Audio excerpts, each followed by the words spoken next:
Sir Arthur Conan Doyle, Sherlock Holmes.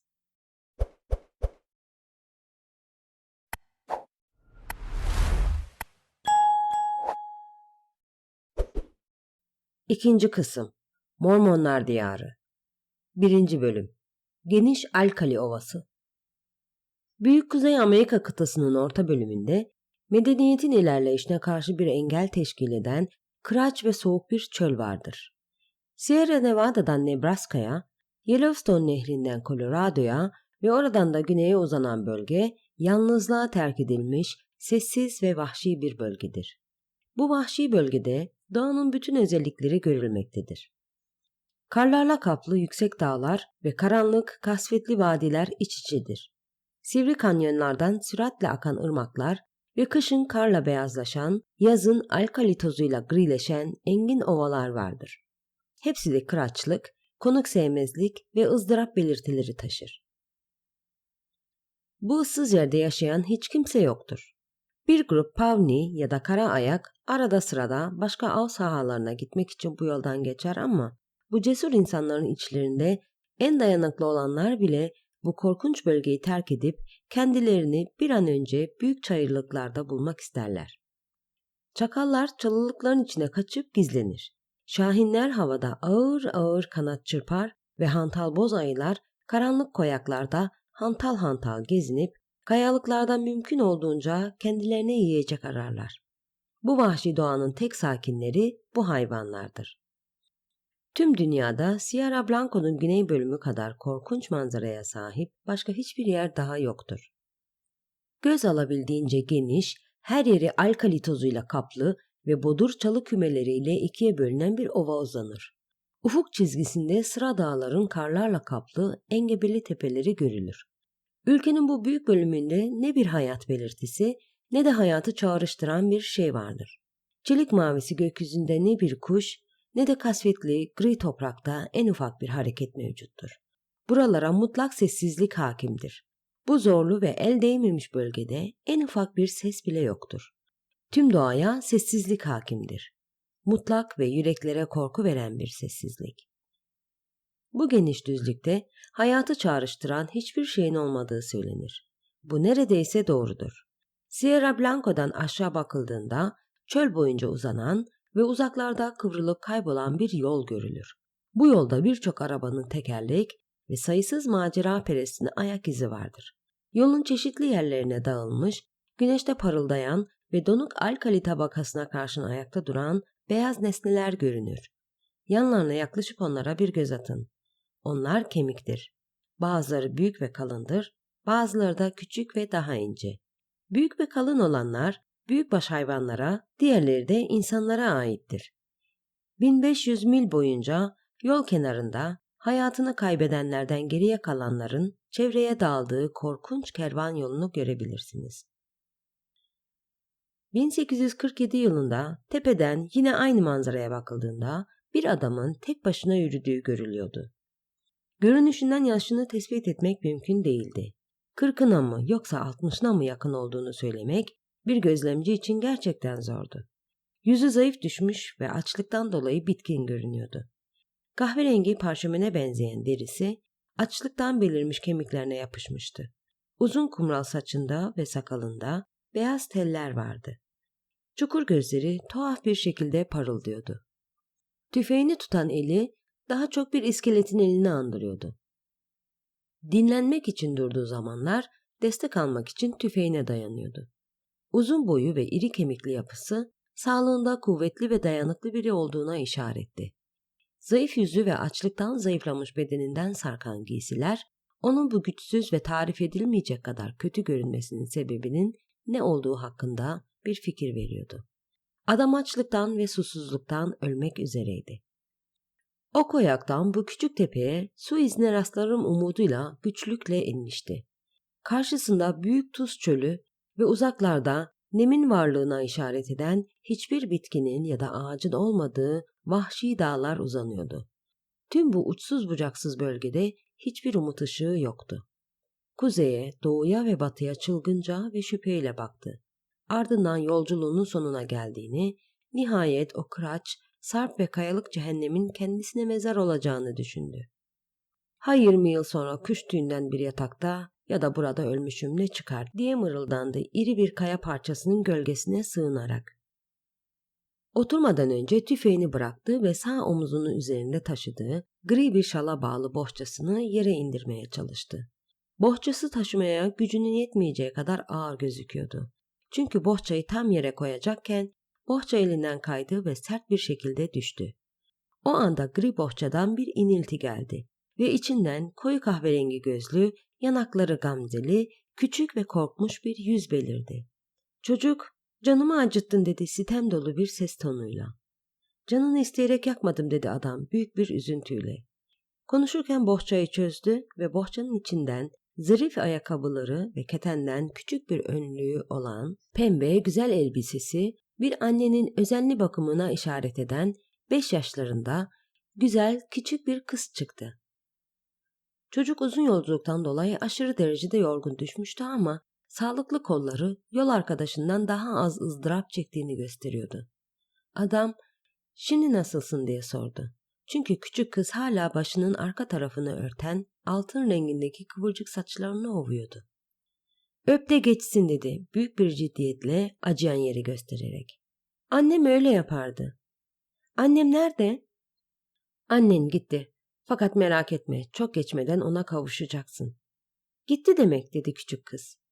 "Hoşça kal dememiş olması tuhaf. Halamlar Aça'ya giderken her zaman hoşça kal derdi. Onu görmeyeli 3 gün oldu. Hava korkunç sıcak değil mi? Suyumuz ya da yiyecek bir şeylerimiz kaldı mı? Suyumuz ya da yiyecek bir şeyimiz yok mu?" "Hayır tatlım, hiçbir şeyimiz yok. Bir süre daha sabretmek zorundasın. Sonra her şey düzelecek. Başını göğsüme yasla. O zaman kendini daha iyi hissedersin. İnsanın dudakları kurumuşken konuşmak kolay değildir ama sanırım sana her şeyi açıklayacağım. Elindekiler de nedir?" "Güzel şeyler, hoş şeyler," diye bağırdı çocuk neşeyle. Elinde 2 küçük parıltılı mika taşı tutarak, "Eve geri döndüğümüzde bunları kardeşim baba vereceğim." "Çok yakında daha güzel şeyler göreceksin," dedi adam kendinden emin bir şekilde. "Yalnızca biraz bekle. Söyle bakalım, ırmağın kenarından ayrıldığımız zamanı hatırlıyor musun?" "Aa, evet. Hani demiştim ya, karşımıza çok geçmeden başka bir ırmak çıkacak. Ama bir şeyler ters gitti. Pusulalar, haritalar ya da herhangi bir şey bizi yanıltmış olabilir ve nehre ulaşamadık. Suyumuz bitti. Senin için bir damla su kaldı kalmasına ama yüzümüzü yıkayacak suyumuz kalmadı," diye sözünü kesti küçük kız, adamın ümitsiz yüzüne bakarak. "Hayır, içecek suyumuz kalmadı. İlk ölen Bay Bender oldu. Onu Kızılderili Pete, Bayan McGregor, Johnny Holmes ve annen takip etti yavrum." "Öyleyse annem de öldü," diye bağırdı küçük kız elleriyle yüzünü kapatıp acı acı ağlayarak. "Evet, sen ve ben hariç herkes öldü. Sonra bu yönde biraz olsun su bulabilme şansımız olduğunu düşündüm. O yüzden seni sırtladım ve birlikte yolculuk etmeye başladık. Durumumuzun pek de iyiye gittiğini söyleyemem. İkimizin de son derece az bir şansı kaldı." "Bizim de mi öleceğimizi söylemeye çalışıyorsun?" diye sordu çocuk, hıçkırıklarına hakim olup gözyaşlarıyla ıslanan yüzünü kaldırarak. "Sanırım öyle demek istiyorum." "Bunu neden daha önce söylemedin?" dedi neşeyle gülerek. "Beni çok korkuttun. Fakat ölürsek mutlaka anneme tekrar kavuşabiliriz." "Evet, kavuşacaksın yavrum." "Sen de kavuşacaksın. Senin ne kadar iyi bir insan olduğunu ona söyleyeceğim. Bahse girerim elinde büyük bir sürahi suyla ve Bob'la benim sevdiğimiz her tarafı kızarmış, sıcak, kara buğdaydan keklerle cennetin kapısında bizi bekliyordur." "Cennete varmamız ne kadar sürer?" "Bilmiyorum. Herhalde çok sürmez." Adam gözlerini güneydeki ufuk çizgisine dikti. Mavi gökyüzünde her dakika büyüklüğü artan ve hızla yaklaşan 3 küçük nokta belirdi. Kahverengi 5 büyük kuş oldukları hemen anlaşılan noktalar, 2 yolcunun tepesinde daireler çizdikten sonra onlara tepeden bakan kayaların üstüne tünediler. Bunlar batının leş yiyici akbabaları ve ölümün habercisi şahinlerdi. "Tavuklar ve horozlar," diye bağırdı küçük kız neşeyle, uğursuz görünüşlerine işaret edip havalanmaları için ellerini çırparak. "Burayı Tanrı mı yarattı?" "Elbette Tanrı yarattı," dedi yol arkadaşı. Bu beklenmedik sorudan biraz korkmuş bir şekilde. "Illinois ve Missouri'yi de Tanrı yarattı," diye sözlerine devam etti küçük kız. Ama sanırım ülkenin bu taraflarını başka birisi yaratmış. Hiçbir şey yerli yerinde değil. Suyu ve ağaçları unutmuşlar. Dua etmeye ne dersin diye sordu adam çekinerek. Henüz gece olmadı diye cevap verdi kız. Fark etmez.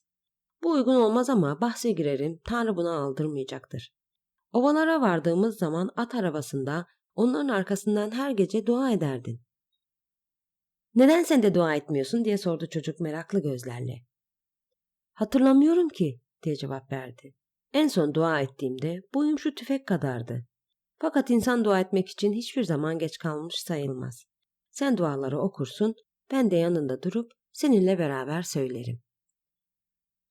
Öyleyse ikimizin de diz çökmesi gerekecek dedi. Diz çökmek için şalı yere sererken. Ellerini böyle tutmalısın. Bu kendini iyi hissetmeni sağlayacaktır. Bu tuhaf görüntüye akbabalardan ve şahinlerden başka tanıklık edecek hiç kimse yoktu.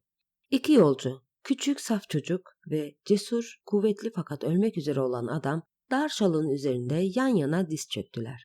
Dolgun yüzlü kızla açlıktan zayıf düşmüş, sivri yüzlü adam bulutsuz gökyüzüne doğru başlarını kaldırarak karşı karşıya oldukları Yüce Tanrı'ya yürekten yakardılar.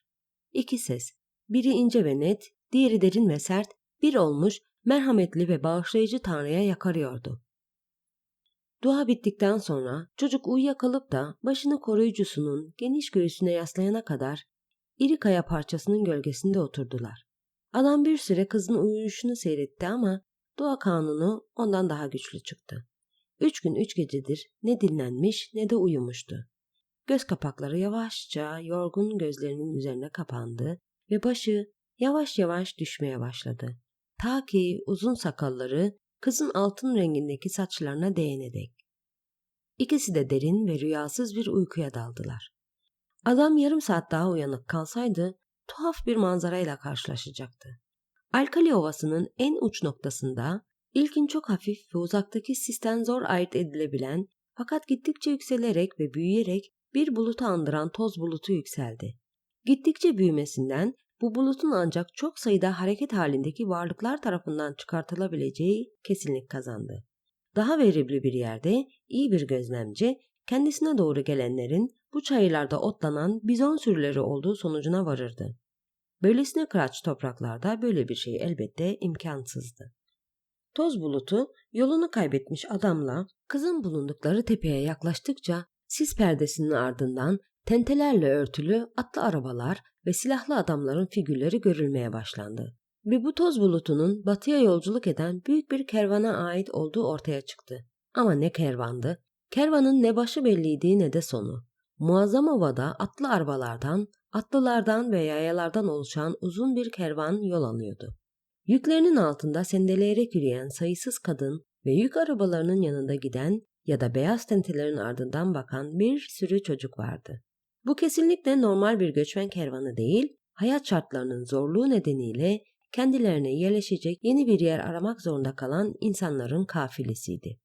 Tekerleklerin gıcırtısının ve atların kişnemelerinin yanı sıra bu geniş insan kitlesinden birbirinden ayırt edilemeyen konuşmalar ve gürültüler yükseliyordu. Çok gürültülü bir kafileydi ama çıkardıkları gürültü tepelerindeki iki yorgun yolcuyu uyandırmaya yetmemişti. Kervanın başında eğreti dikimli, kasvetli giysiler giyen, sert yüzlü ve tüfekli yaklaşık 20 adam gidiyordu. Kayalığın dibine vardıklarında durdular ve kendi aralarında kısa bir konuşma yaptılar. "Kuyular sağda kardeşlerim," dedi kalın dudaklı, düzgün tıraşlı, saçları kırlaşmış bir adam. "Sierra Blanco'nun sağına doğru yol alalım. Böylece Rio Grande'ye varırız," dedi bir başkası. "Su için endişelenmeyin," diye bağırdı bir üçüncüsü. "Suyu taşlardan çıkartan Tanrı seçilmiş insanlarını yüzüstü bırakmayacaktır." "Amin, amin," diye karşılık verdi etrafındakiler. Tam yolculuklarına devam etmek üzereydiler ki içlerinden en genç ve keskin gözlülerden biri bağırarak tepelerdeki sarp kayalığı işaret etti. Kayalığın dibindeki gri taşların ardından güneş ışınlarının vurduğu metalik bir şey parlıyordu. Atların dizginlerinin çekildiği ve tüfeklerin taşıma kayışlarından çıkarıldığı görüldü. Bu sefer ön tarafa destek vermek için başka atlılar da dört nala koşturdular. Kızılderililer sözü ağızdan ağza dolaşıyordu. "Burada hiçbir Kızılderili olamaz," dedi liderlerine benzeyen yaşlıca bir adam. Pavnilerin topraklarından çıktık ve büyük dağları aşana kadar da başka bir Kızılderili kabilesiyle karşılaşmayacağız. İsterseniz çıkıp bir göz atayım Strangers'ın kardeş dedi içlerinden biri. Ben de diye bağırdı bir düzine adam. Atlarınızı aşağıda bırakın, biz sizi burada bekleriz diye cevap verdi yaşlı adam. Gençler bir dakika bile kaybetmeden atlarından inip meraklarını çeken nesneye giden sarp yokuştan yukarı çıkmaya başladılar. Deneyimli izcilerin kararlılığıyla ve maharetiyle sessizce ve çabucak ilerlediler. Aşağıdan bakanlar ufuk çizgisinde birer nokta olarak kaybolana kadar kayadan kayaya atlamalarını izlediler. Tehlikeyi haber veren genç kayalığa çıkanlara öncülük ediyordu.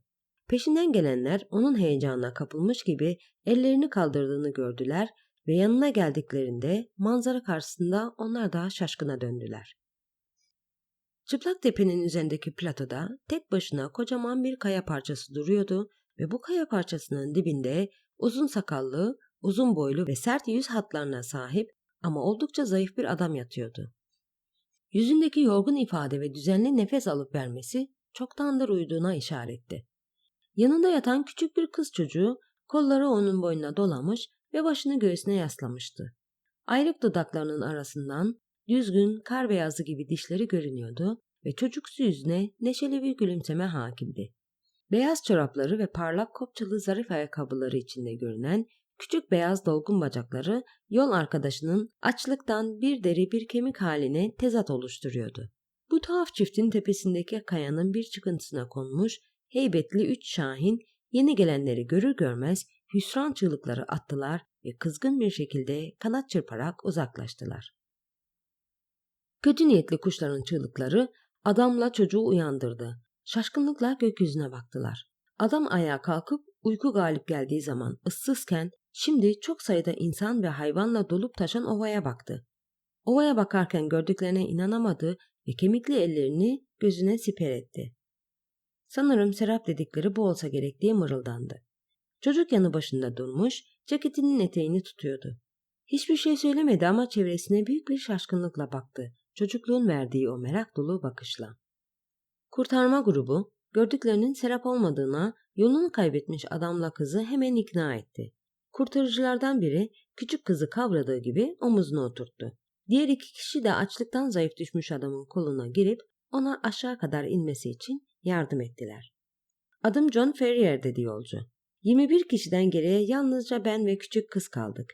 Geri kalanların hepsi açlıktan ve susuzluktan güneyde öldü. Kız senin çocuğun mu diye sordular. Sanırım artık benim diye cevap verdi. O artık benim kızım çünkü onun hayatını kurtardım. Bugünden sonra adı Lucy Ferrier. Sizler de kimsiniz diye sözlerine devam etti. Güneşten yanmış iri yarı kurtarıcılarına bakarak. Sayınız çok fazla gözüküyor. Hemen hemen 10.000 kişiyiz dedi genç adamlardan biri. Bizler Tanrı'nın zulme uğramış çocuklarıyız. Melek Mereona'nın seçilmiş çocukları. Bu meleğin adını hiç duymadım dedi yolcu. Ama onun kutsal saadetine eren çok insan varmış meğer dünyada. Kutsal şeylerle alay etmeyin dedi bir başkası sert bir şekilde. Palmira'da kutsal Joseph Smith'e verilen dövülmüş altın levhalara, Mısır harfleriyle yazılmış olan o kutsal yazılara inanıyoruz. Tapınağımızı kurduğumuz Illinois eyaletine bağlı Nauva'dan geliyoruz. Çölün kalbinde bile olsa kötü insanlardan ve tanrısızlardan kaçıp sığınacak bir yer arıyoruz. Nauva adı John Ferrier'in aklına bazı şeyleri getirdi. Anlıyorum dedi. Sizler Mormonlarsınız. Bizler Mormonlarız diye hep birazdan cevap verdi oradakiler.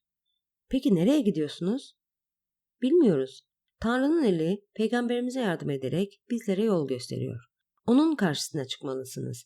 Sizinle ne yapacağımıza o karar verecektir. Bu sırada tepenin eteklerine varmışlar ve çevrelerini bir hacı kalabalığı sarmıştı. Soluk yüzlü, uysal bakışlı kadınlardan, güçlü, şen çocuklardan ve ciddi, sıkıntılı erkeklerden oluşan bir kalabalık. Yabancılardan birinin küçük bir kız çocuğu olduğunu, diğerinin de perişanlığını görünce şaşkınlık ve teselli dolu sözler yükseldi. Büyüklüğü, aşırı süslülüğü ve güzelliğiyle göze çarpan bir arabaya varana kadar yabancılara yol gösteren Mormon hiç durmadan yoluna devam etti. Peşlerinden kalabalık bir Mormon kitlesi takip ediyordu. Diğer arabalara 2 ya da en çok 4 at bağlanırken bu arabaya 6 at bağlanmıştı. Sürücünün yanında 30'undan fazla göstermeyen bir adam oturuyordu ama tavırları, ve yüzündeki kararlı ifade onun bir lider olduğuna işaret ediyordu. Siyah ciltli bir kitap okuyordu. Kalabalığın yaklaştığını görünce kitabı bir kenara koydu ve olup bitenleri anlatan Mormon'u dikkatle dinledi. Ardından yolunu kaybetmiş adamla kıza döndü. "Sizi yanımıza alırsak," dedi ciddi bir şekilde, "ancak bizim inancımıza bağlı inananlar olursanız alabiliriz sizleri. Sürümüzde hiçbir kemirici kurda yer yoktur.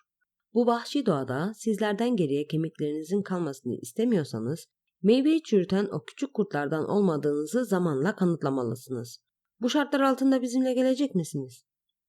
"Sanırım şartınız ne olursa olsun sizlerle geleceğiz," dedi Ferrier. Bu sözü öyle üstüne basarak söyledi ki, ağırbaşlı yaşlılar bile gülmekten kendilerini alamadılar. Yalnızca lider o sert ve etkili ifadesini korudu. "Onu götürün Strangerson kardeş," dedi. "Ona ve çocuğa yiyecek ve içecek verin. Ona kutsal inançlarımızı öğretmek de sizin göreviniz olsun."